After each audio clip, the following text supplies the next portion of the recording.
Bom dia, boa tarde ou boa noite, sejam bem-vindos a mais uma aula de grafos.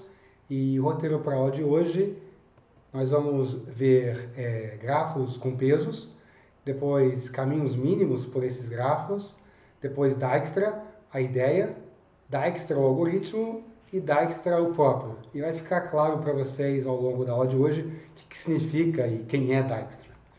Muito bom. Vamos começar falando sobre o problema de que em muitos dados, os relacionamentos entre pares de objetos nem sempre são idênticos. Você tem amizades, que é um tipo de relacionamento, e você pode ser mais ou menos amigo de uma pessoa. Você tem a distância entre dois pontos, e essa distância depende, ela pode ser mais longe ou mais perto. Você pode ter o tempo de translado entre duas cidades, e esse tempo de translado depende de onde estão as cidades. Pode levar mais tempo ou menos tempo para ir de uma cidade até outra.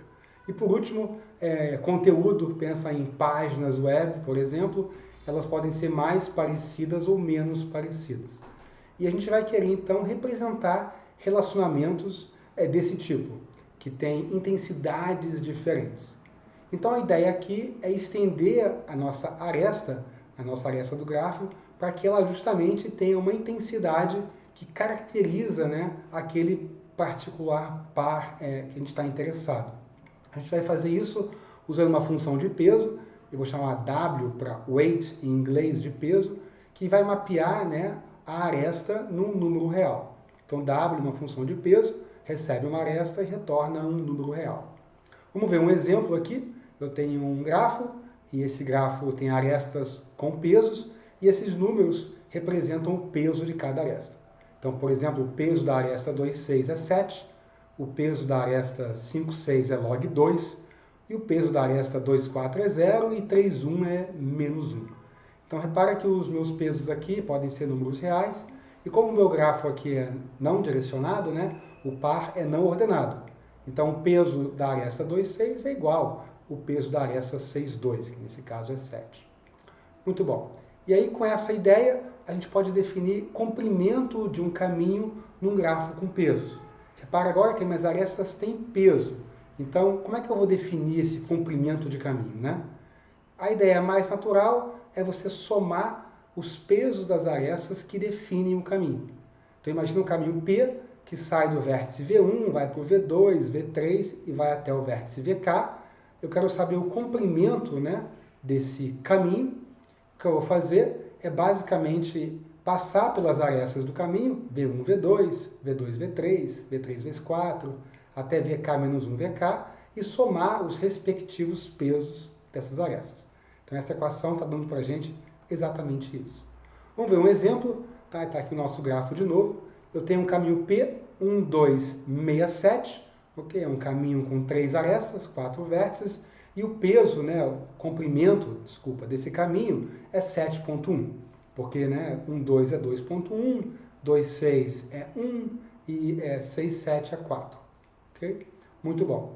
E se eu pegar um outro caminho, 1, 3, 4, 7, o comprimento dele vai ser menos 1, porque você vai somar o peso das arestas 1, 3, 3, 4 e 4, 7. Um outro caminho aqui, um pouco mais longo, 2, 4, 7, 6, 5, vai ter comprimento 2 mais log de 2. Então, todo caminho, num grafo com pesos, tem um comprimento determinado pelo peso das arestas que definem aquele caminho. Isso é muito importante, porque a gente vai usar isso para definir distância. Então, lembrando que distância é o comprimento do menor caminho, entre dois vértices. Só que agora os meus caminhos têm pesos. Então, a definição de comprimento do caminho leva em consideração os pesos. Então, a distância vai continuar sendo o comprimento do menor caminho simples entre dois vértices. A diferença é que esse caminho agora não conta arestas, e sim os pesos das arestas envolvidas no caminho. Então, para definir essa distância, vamos considerar P de UV o conjunto de todos os caminhos simples entre U e V. Todos os caminhos simples. Podem ser muitos, ok? E a distância entre U e V vai ser o mínimo P, nesse conjunto, do comprimento de P. Onde C de P aqui é a nossa definição anterior. Vamos pegar um exemplo aqui, nosso exemplo de sempre, meu grafo de sempre. Então, a distância entre 4 e 1, está ali o vértice 4, está ali o vértice 1, ok? Vai ser 1, ok? Porque tem um caminho 4, 3, 3, 1, que tem comprimento 1, e isso é o menor comprimento possível. A distância entre 1 e 7 vai ser menos 1. Se eu sair de 1 e ir para 7, a maneira mais barata de fazer isso é um caminho que tem comprimento menos 1. Que caminho é esse? É o caminho 1, 4, 4, 7. Isso está errado. É o caminho... Qual é o caminho entre 1 e 7? Okay? Que vai ter comprimento menos 1. É 1, 3, 3, 4, 4, 7. Muito bom. E aí tem as outras distâncias. A distância entre 3 e 5 é 2,1 mais log 2. E a distância entre 5 e 7 é bem legal, porque 5 e 7 são vizinhos, né? Mas o comprimento dessa aresta, o peso dela é 7, que é bastante alto. E existe uma outra maneira de sair de 5 e chegar em 7, bem mais barata, que é log de 2 menos 1, que é o caminho 5, 6, 2, 4, 7. Então, o importante aqui é que o menor caminho não necessariamente é o mais curto em arestas, como os exemplos aqui demonstram. Muito bom. Então, eu posso falar também de grafos direcionados com peso. Então, meus relacionamentos podem ser assimétricos, né? Então, U está relacionado com V não implica V estar relacionado com U. E eu gostaria de codificar também diferentes intensidades nesse relacionamento. E exemplos de relacionamentos desse tipo ruas de uma cidade, né? As ruas podem ter comprimentos, né? E as ruas têm mão. Então, para você ir de uma esquina para outra por uma rua, não necessariamente implica que você pode voltar pela mesma rua. Um outro exemplo é a similaridade entre perfis de seguidores no Twitter. Você pode seguir uma pessoa e aquela pessoa pode não te seguir, então isso dá origem a relacionamento assimétrico, e eu gostaria de codificar o quão parecido as pessoas são no Twitter em função do que elas seguem. Então, eu vou codificar isso colocando um peso, né, na minha aresta de seguidor. Muito bom. Então, é a mesma ideia do que antes, as arestas vão possuir intensidade de relacionamento, eu vou ter uma função W que vai mapear a aresta num número real, que representa o peso, né, dessa aresta. Agora, a aresta é direcionada, então os pesos podem ser diferentes, né, nas duas direções da aresta. Então, o peso da aresta UV pode ser diferente do peso da aresta VU, caso as duas existam. Muito bom. Então vamos voltar a falar sobre um problema que a gente comentou na primeira aula, que era o problema de viajar entre cidades brasileiras, né? Você pensa em todas as cidades brasileiras e as estradas, né, interestaduais e federais que ligam essas cidades. Tá? São milhares e milhares de cidades e muito mais do que isso de estradas. Então o primeiro problema que a gente elencou é como é que eu sei se duas cidades estão conectadas por estradas. Será que eu consigo sair de uma cidade do Rio Grande do Sul e chegar numa outra cidade no Pará, apenas dirigindo? Okay? E esse problema foi um problema que a gente elencou na primeira aula. E o segundo problema é qual o menor caminho entre duas cidades. Dado que elas estão conectadas, né, elas podem estar conectadas por muitos caminhos. E eu gostaria de saber qual o menor caminho entre elas. Então a gente abstraiu esse problema com grafos na primeira aula, é uma abstração muito natural. As minhas cidades viram vértices do grafo e as estradas que interligam elas viram arestas do meu grafo. E as arestas aqui têm peso, que representa a distância entre as duas cidades. Então, por exemplo, Rio e São Paulo, né? Elas estão interligadas por, na verdade, mais de uma estrada, ok? E aí uma dessas estradas tem 429 quilômetros. Okay? São Paulo-Brasília está conectada por uma estrada e essa estrada tem comprimento 1.015 quilômetros. Muito bom. Agora, o primeiro problema, como é que eu sei se duas cidades estão conectadas por estradas? A gente sabe resolver ele. Nós já resolvemos ele na aula passada. Repare que eu não preciso de pesos para resolver esse problema. Basta eu botar uma BFS numa estrada, numa cidade, rodar a BFS e verificar se a cidade de destino foi marcada pela BFS. O problema número 2, qual é o menor caminho entre duas cidades? A gente não resolveu ele ainda. Eu gostaria que esse caminho levasse em consideração as distâncias entre as cidades, e não apenas o número de arestas entre elas. Mas nós vamos resolver esse problema na aula de hoje. Então, o que a gente está atrás é de distância em grafos com peso. Repara que calcular o caminho mais curto entre duas cidades é calcular a distância entre os respectivos vértices num gráfico com pesos.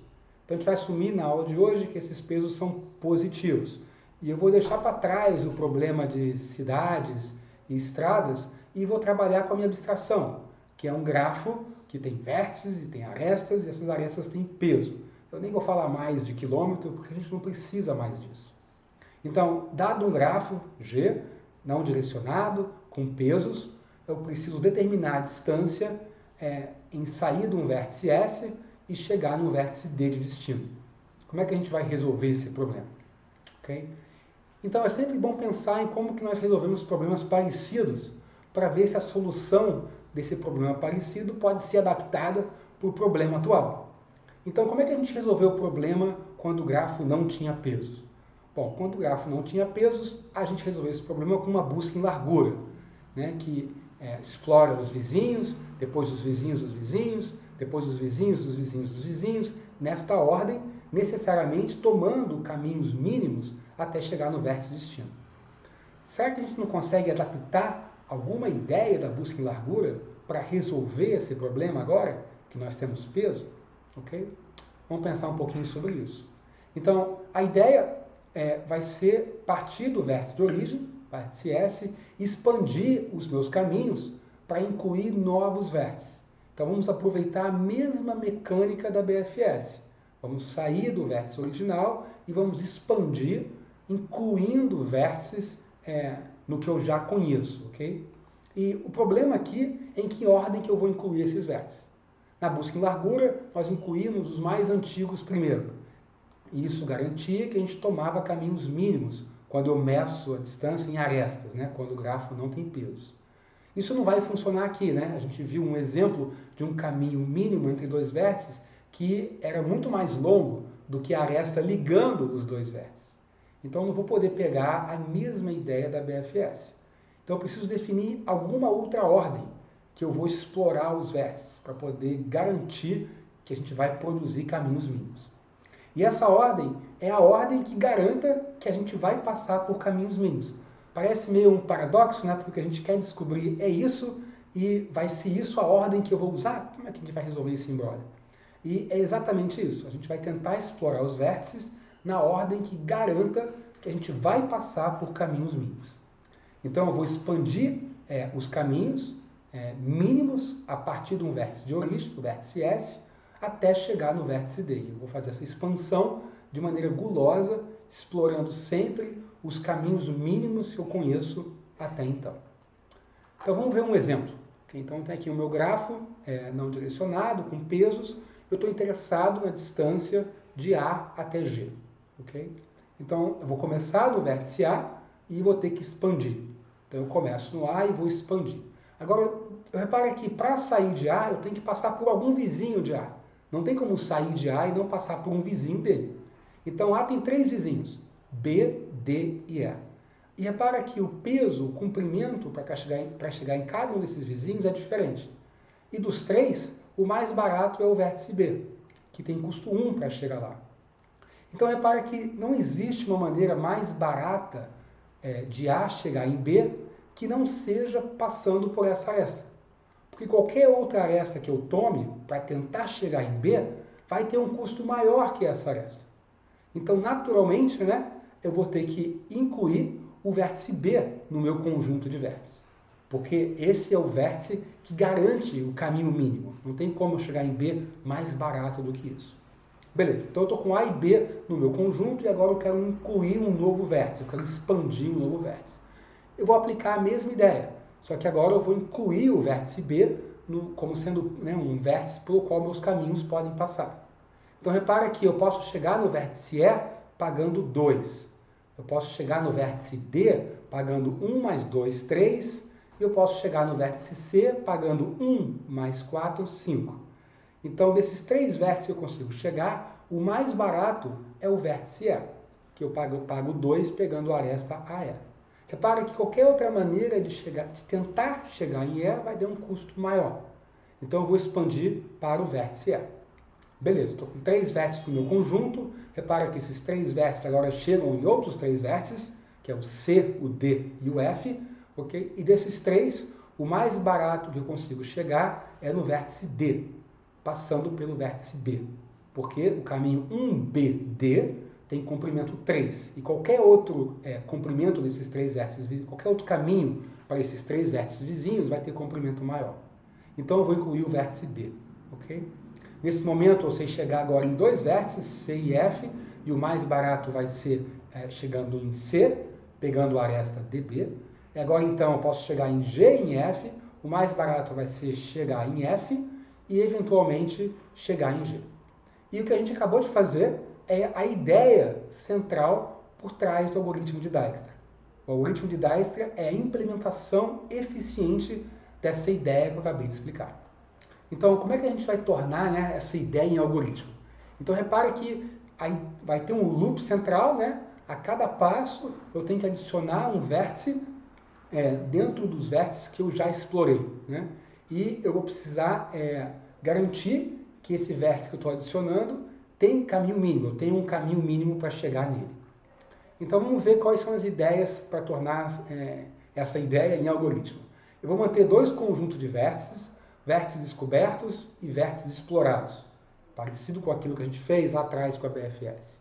A gente vai manter o comprimento do menor caminho conhecido até o momento para cada vértice descoberto. Okay? A gente vai ter um vetor que vai denotar o comprimento do menor caminho que eu conheço até então para cada vértice descoberto.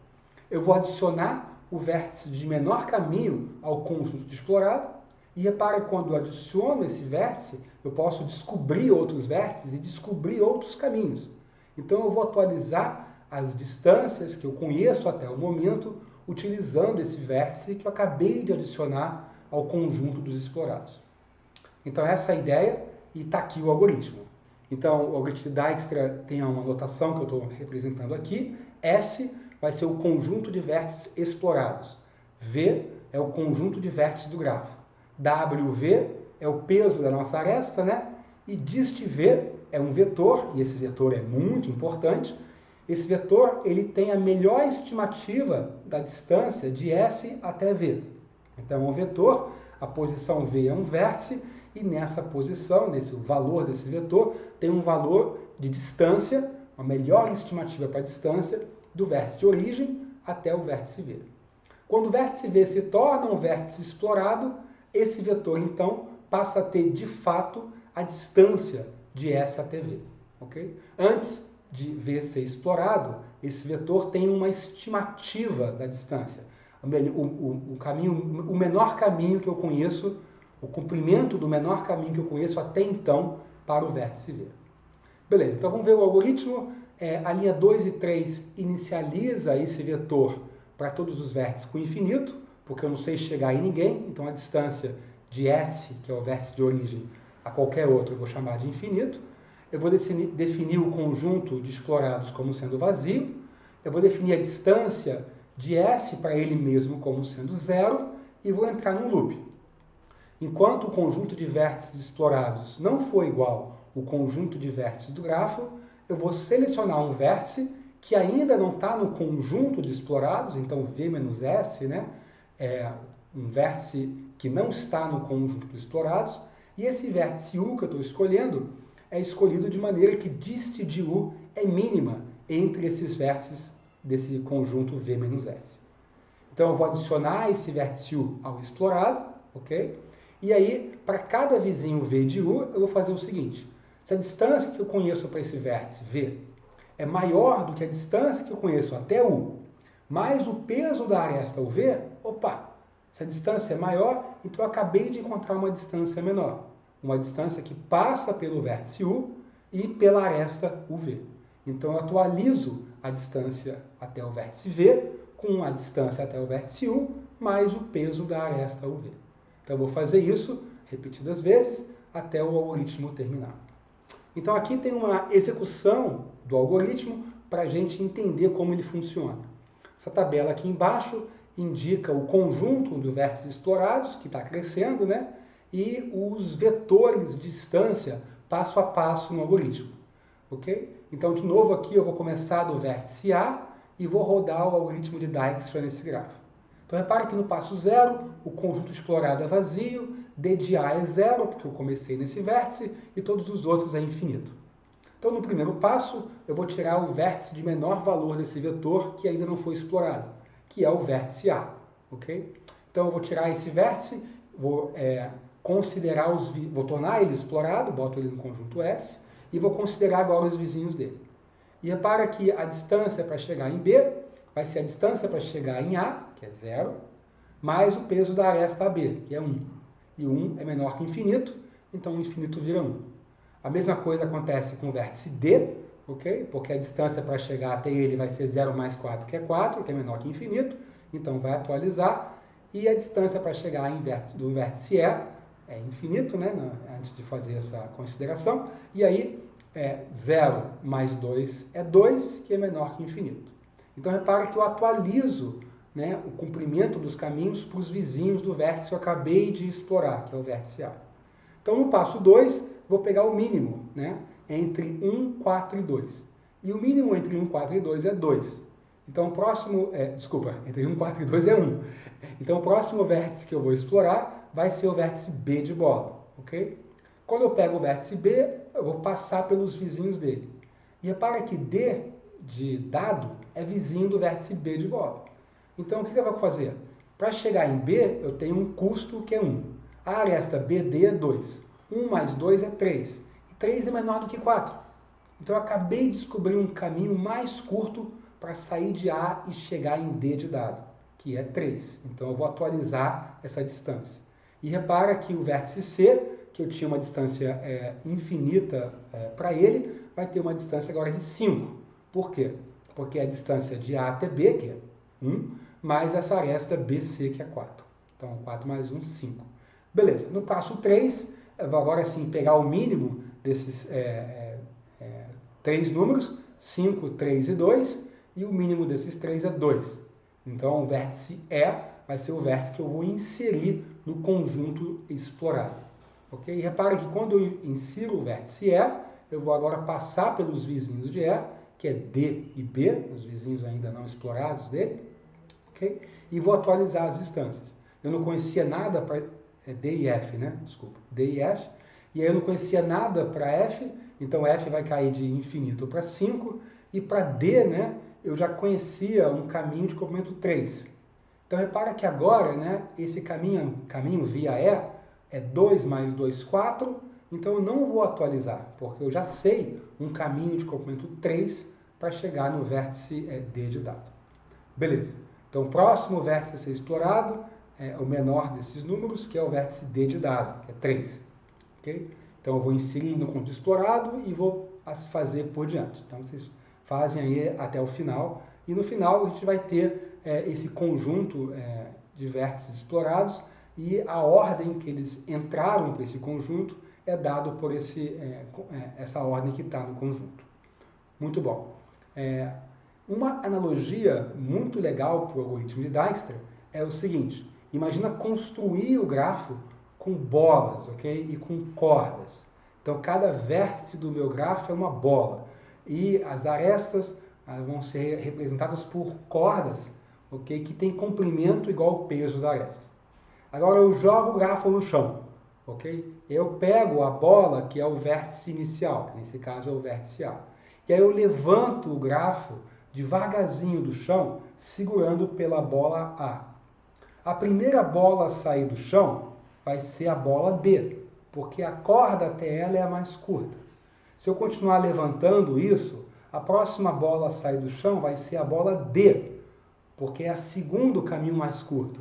Se eu continuar levantando do chão, a próxima bola a sair vai ser a letra E, que é o próximo mais curto. E se eu continuar levantando, as bolas vão sair do chão exatamente na ordem que elas entram nesse meu conjunto de explorado. Então é muito legal você pensar em Dijkstra como sendo esse artefato com bolas e cordas, e o algoritmo basicamente encontrando caminhos mínimos dessa maneira. Muito bom. Aí a gente quer saber agora a complexidade desse algoritmo, né? Bom, se olhar para o loop que está entre as linhas 6 e linhas 9, né, eu vou ter um loop que passa por todos os vértices, porque a cada iteração do algoritmo eu considero um vértice para colocar no conjunto do explorado, e depois eu tenho esse loop da linha 9 que passa por todos os vizinhos desse vértice que eu estou considerando agora, do vértice U.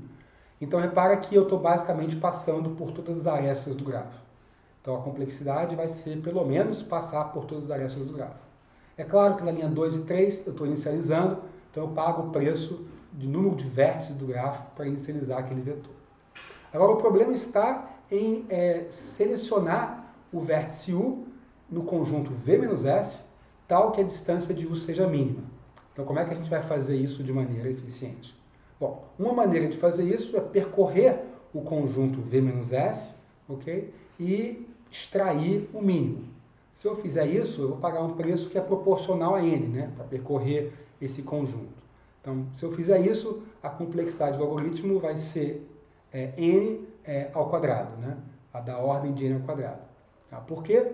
Bom, porque eu tenho esse loop em 6, que passa por todos os vértices, e pagando um preço que é da ordem de N, toda vez que eu tenho que extrair um vértice. Então vai dar N vezes N, N ao quadrado. E na aula que vem, não se preocupe, a gente vai ver uma maneira de diminuir essa complexidade, de ser mais eficiente do que N ao quadrado para rodar o algoritmo de Dijkstra. Bom, eu quero falar um pouquinho sobre o próprio Dijkstra. Então o nome dele é Edsger Vaev Dijkstra, ele era holandês, mas fez carreira nos Estados Unidos. Ele é um renomado professor e pesquisador na área de computação. Ele recebeu o prêmio Turing em 1972, então eu não era nem nascido, e o Dijkstra já tinha ganho o prêmio Turing, que, como vocês sabem, é considerado, né, o prêmio Nobel da computação. Ele fez contribuições fundamentais em linguagem de programação e verificação formal de algoritmos. Esse algoritmo dele, chamado algoritmo de Dijkstra, ele descobriu, ou inventou, ou escreveu, como você queira, o algoritmo na década de 50. Tá? O algoritmo deu muito certo, ele é muito rápido e muito eficiente. Ele é usado hoje em centenas, milhares de sistemas reais. Tá? Em redes como a internet, roda o algoritmo de Dijkstra para encontrar o menor caminho para sair aí da sua casa e chegar na casa do seu amigo aí quando vocês conversam no Skype ou no Google Meet. O GPS do seu carro usa Dijkstra e muitos outros, ok? E eu vou deixar aqui um documentário que foi gravado com ele pela TV pública holandesa. Então, o documentário é em holandês, ok? 2 anos antes dele falecer, mas não se preocupe, tem subtítulos e o documentário é muito legal. Tá o link aí para vocês assistirem esse curto documentário sobre o Dijkstra. Então, para terminar, nesse documentário aparecem algumas frases famosas dele. Talvez uma das frases mais famosas dele é essa primeira, que ciência da computação, ou se você quiser, né, engenharia de computação, não é mais sobre computadores do que a astronomia é sobre telescópios. Tem muito mais em ciência da computação do que o artefato que a gente constrói, que é o computador. Ele também fala coisas bem provocativas nessa palestra, né, nesse documentário, como a falta de coragem das universidades para ensinar coisas duras, e que elas continuarão a enganar os alunos, e a cada etapa na infantilização do currículo será celebrada como progresso educacional. Então você já vê aí que ele era muito duro e muito crítico, né, de ensinar coisas que sejam difíceis e importantes para os alunos. Tem outras frases que eu deixei aqui que vocês podem ler, e o mais legal, na verdade, é você assistir e tirar suas próprias impressões. Muito bom. Basicamente, isso é tudo que eu tinha para a aula de hoje, e nos vemos na próxima aula.